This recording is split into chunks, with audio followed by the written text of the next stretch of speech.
Bismillahirrahmanirrahim. Assalamualaikum warahmatullahi wabarakatuh. Semoga di pagi yang cerah hari ini kita semua mendapatkan kesehatan, keberkahan dari Allah Subhanahu wa taala. Perkenalkan, nama Ibu Tarmi Purwaningsi, rumah Ibu di Bulak. Umur Ibu sudah 50 tahun. Semoga di usia yang sudah sangat banyak ini Ibu mendapatkan kesehatan, keselamatan, dan hidayah dari Allah Subhanahu wa taala. Amin. Materi yang akan Ibu ajarkan yaitu mengenai remaja dan permasalahannya. Sekarang kalian itu mengalami namanya usia remaja, di mana usia remaja biasanya ada permasalahan yang pastinya permasalahan setiap usia itu akan berbeda. Di antara fase-fase usia manusia itu ada usia dari mulai bayi, anak-anak, remaja sampai kepada orang tua. Masalah orang tua atau ibu dengan kalian pastinya akan berbeda.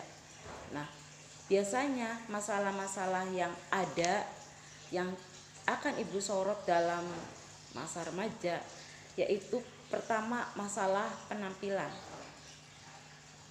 Biasanya siswa atau orang yang menginjak pada usia remaja itu yang diperhatikan penampilan.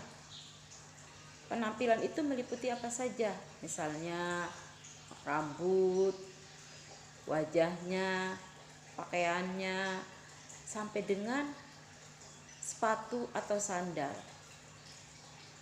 Remaja ini biasanya ingin tampil, kalaupun anak perempuan, dia ingin tampil cantik. Dan kalau anak laki-laki pastinya pengen kelihatan ganteng. Nah,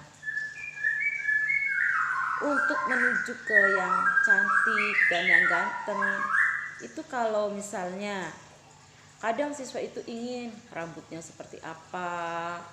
Nah, ini kan di anak laki-laki diharapkan rambut kalian sebagai anak sekolah itu diharapkan yang sesuai. Jangan sampai rambutnya gondrong ya.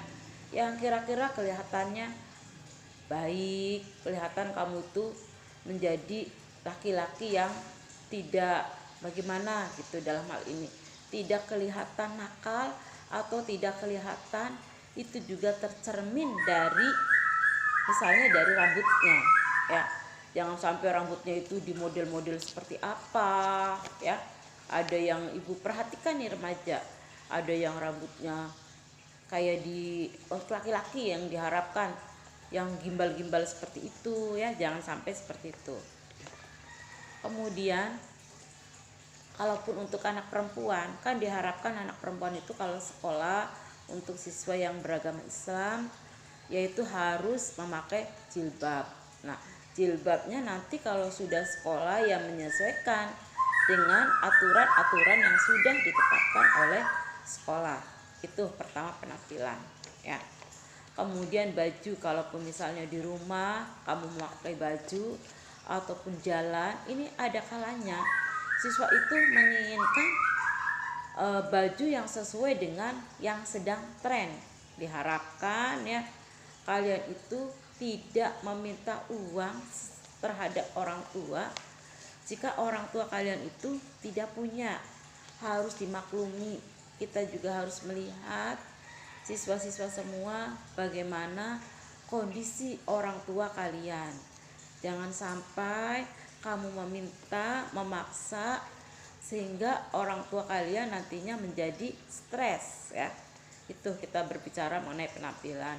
Jadi berpenampilan yang baik sehingga kalian itu nanti dilihat oleh masyarakat menjadi orang yang baik ya. Karena berpenampilan itu juga sangat berpengaruh sekali ya. Kemudian masalah yang kedua yang akan dibahas di sini oleh Ibu yaitu masalah akademis. Masalah akademis itu misalnya dalam hal pendidikan ya. Ada kalanya siswa itu terbagi, ada yang siswa yang pintar, yang rajin, ada juga siswa yang malas ya gitu. Dalam hal ini malas, siswa itu kalau di sekolah ada siswa yang tidak betah berada di kelas ya. Ada yang pengennya keluar ya, jajan dan sebagainya, ke WC, bolak-balik ya.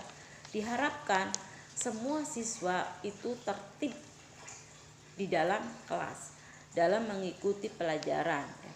Begitupun nanti sekarang ini kita karena di Indonesia atau negara-negara yang lain, kita ini menghadapi cobaan dari Allah Subhanahu wa taala, ada virus corona, maka di negara kita itu belum bisa melaksanakan pembelajaran secara tatap muka, melainkan secara daring.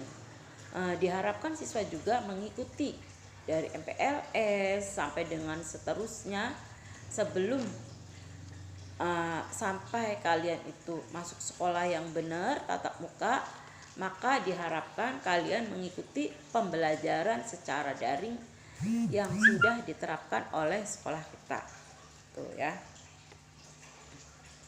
Kemudian masalah yang ketiga yaitu masalah depresi. Depresi itu bisa terjadi dalam masalah keluarga atau tidak bahagia dalam kehidupannya. Semua orang menginginkan hidup itu enak ya. Enak dalam arti tenang, damai, semuanya tercukupi. Tapi semua itu sudah ada barangkali takdirnya masing-masing. Nah, untuk mengatasi masalah bahagia ini bagaimana caranya ya? Ya, pertama kita harus mengikuti apa yang sesuai. Misalnya agama kita atau agama kalian itu misalnya agama Islam, maka dalam agama Islam untuk ketenangan itu apa? Misalnya kalian harus sholat, harus berpuasa, baik itu puasa wajib ataupun puasa yang sunnah ya. Ini kalau bisa ya ikuti bagaimana itu. Kemudian selain kita juga mengikuti taat kepada Allah ya, mana yang halal, mana yang haram, mana yang wajib dan sebagainya. Kita juga untuk ketenangan ya, kita sudah sholat dan sebagainya, kita juga harus hidup bermasyarakat ya. Bermasyarakat dalam hal ini mungkin bertetangga, atau kamu bisa di dalam keluarga. Kamu juga harus mensosialisasikan dengan keadaan di dalam rumah kamu.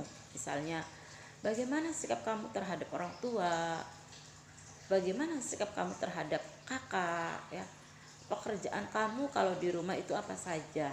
Misalnya untuk anak-anak, orang tua menginginkan seperti apa, maka anjuran yang baik dari orang tua itu mohon diikuti ya. Apa yang harus diterapkan oleh kamu yang diinginkan oleh orang tua. Yang pasti orang tua biasanya mengingatkan kamu itu menjadi anak yang baik, anak yang rajin, yang soleh dan sebagainya itu ya, agar kita tidak depresi atau bahagia ya. Berteman, mungkin teman ini memiliki pribadi atau karakter yang tidak sama dengan kita, dan kita tidak bisa memaksakan kehendak kita, keinginan kita kepada teman kita atau kepada orang lain ya. Jadi kita juga itu harus paham. Kemudian yang selanjutnya yaitu sama dengan masalah dengan orang yang terdekat dengan kita ya. Masalah orang yang terdekat dengan kita yaitu tadi orang tua, saudara-saudara kita ya. Kita itu harus bagaimana terhadap orang tua, harus santun terhadap orang tua. Terhadap orang tua harus menghargai, kepada adik kalian harus menyayangi. Jangan sampai kamu bertingkah laku kepada orang tua atau adik yang seperti apa. Diharapkan di sini ibu menginginkan remaja itu tidak seperti apa ya. Jangan sampai kalian itu bermasalah. Untuk anak laki-laki misalnya, jangan sampai kamu itu berantem atau ribut dan sebagainya, karena itu tidak pantas sekali ya. Apalagi kalian sampai bertentangan atau melanggar dengan hukum yang berlaku di Indonesia seperti itu. Ibu harapkan masalah yang ibu tuntas mungkin masih banyak ya. Jadi itu mengenai remaja dan permasalahannya, paling tidak ada hal seperti itu ya. Dimohon apa yang ibu sudah sampaikan semoga bisa dicerna oleh kalian dan bisa dimanfaatkan ya. Barangkali dari apa yang ibu ucapkan ada yang tidak jelas atau tidak berkenan, ibu mohon maafnya ya, karena namanya juga ibu manusia itu makhluk yang tidak sempurna, karena kesempurnaan itu hanya milik Allah Subhanahu wa taala ya. Mohon maaf, ibu akhiri. Wassalamualaikum warahmatullahi wabarakatuh.